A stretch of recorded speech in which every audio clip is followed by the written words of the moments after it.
ஏன்டா கடவுளண்ட ஏன் பேர் தானேனா நாங்கள் அளவுக்கு அதிகமான கவலைப்படுற, அளவுக்கு அதிகமான சந்தோஷப்படுற, அளவுக்கு அதிகமான விஷயம் எல்லாம் நடுவில் வந்து பதிஞ்சிருப்பார். அதுதான் சித்த மனம். இப்போ வெளியில் நாங்கள் கடமையை சரியாக செய்யும் போது சித்தத்தில் இருக்க எண்ணங்கள் எங்களுக்கு பாதிக்காமல் இருக்கும். ஏன்னா எங்களோட கவனம் எல்லாம் முழுமையாக 5 பொறிகளை கொண்டு மனம் இந்த உடலை இயக்குறார். கண், மூக்கு, வாய், கர்மேந்திரியங்கள் 5, ஞானேந்திரியங்கள் 5. அதான் கும்பிட்றோம் நாங்கள் கோயிலில். கர்மேந்திரியங்கள் 5, ஞானேந்திரியங்கள் 5 ஒன்று சேரும் போது மனம் குவிக்கப்படும் போது அங்கே பாருங்கள் அமைதி ஏற்படும். ஏன்னா 5 பேரும் போய் அங்கே கடவுளோட உள்ளுடைய கடவுள்கிட்ட குவியிறாங்க.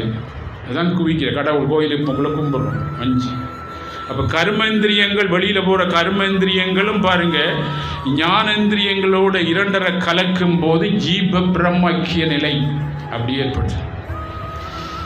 ஏன்னா அந்த ஜீவன் தன்னுடைய பழைய பாருங்கள் தன்னுடைய வாழ்க்கை என்ன அழிவில்லாத தன்னுடைய சுய வீட்டிலோட குவிஞ்சி போகிற முக்தி நிலை.